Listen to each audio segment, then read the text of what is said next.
Dear all, hope you are doing well. ఇక్కడ చూస్తున్నాం మనం ఈ వీడియోలో సెయింట్ థామస్ మౌంట్ చెన్నై అండి. చూసారా, ఇదొక హిస్టారికల్ ప్లేస్. ఎందుకంటే యేసుక్రీస్తు వారి యొక్క 12 మంది శిష్యులలో ఒకరైన తోమ గారు మరి ఈ ప్రదేశానికి వచ్చారండి.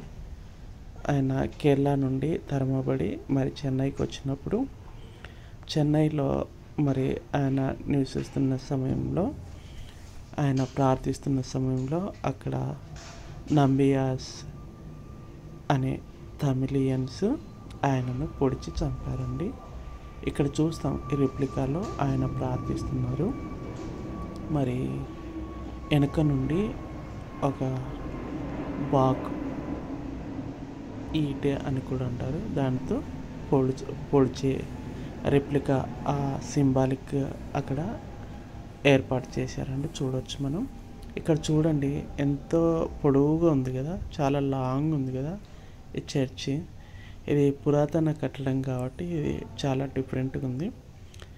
మెదక్ కేథడ్రల్ చర్చి కూడా ఇలానే ఉంటుందండి, కానీ అది ఇంకా చాలా పెద్దగా ఉంటుంది. అది కూడా పురాతన కట్టడమే. చూడండి ఎంత చక్కగా ఉంది కదా.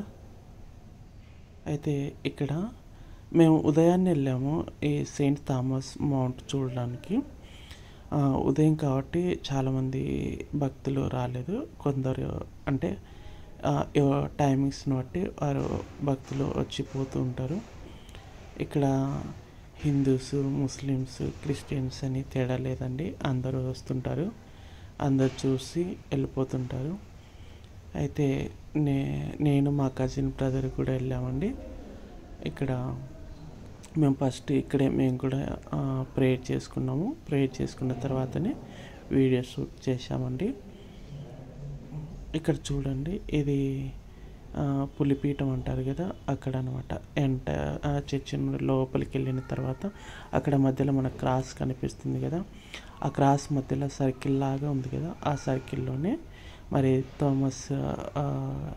తోమ గారి యొక్క బొటన వ్రేలు పెట్టారని చెప్పారండి. మరి అదైతే నేను క్లియర్గా చూడలేదు, తర్వాత తెలిసిందనమాట.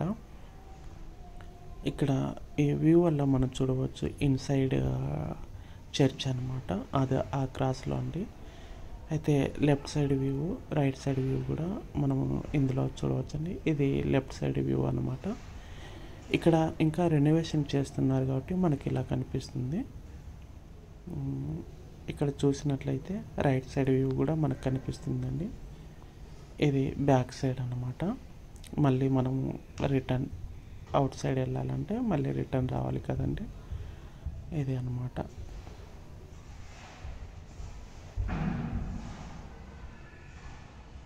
అక్కడక్కడ ఆఫరింగ్ బాక్స్ కూడా పెట్టారండి.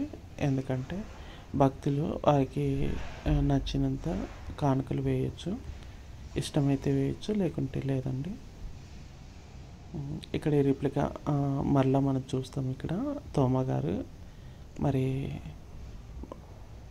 గారు ఏ విధంగా ఒబీడియన్స్ అంటే విధేయతగా ఎలా మోకరించి ఉన్నాడో మనం చూస్తాము. ఇక్కడ అదే రిప్లికా ఆయన ప్రార్థిస్తున్నప్పుడు మరి వారు ఎలా పొడిచి చంపారో దానికి సాదృశ్యంగా ఈ స్టాచ్యూస్ ఏర్పాటు చేశారండి. ఇవి మిర్రర్స్లో ఉన్నాయి, మనం టచ్ చేయలేమన్నమాట. ఇక్కడ నేను వీడియో తీస్తున్నాను కదా, నా ఫోటో కూడా రిఫ్లెక్ట్ అవుతుంది వీడియోలో.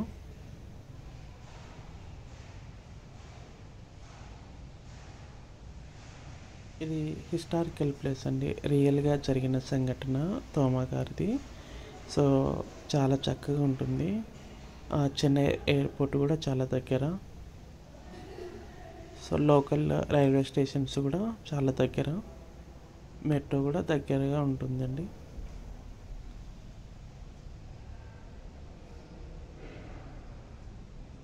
విజిట్ చేయవచ్చు.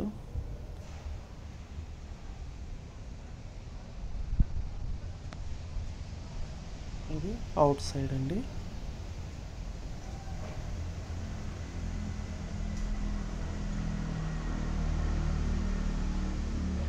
సైడ్.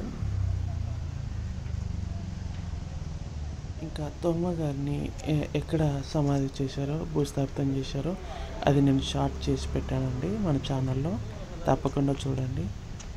చిన్న చిన్న షార్ట్స్ కూడా చేసి పెట్టాను.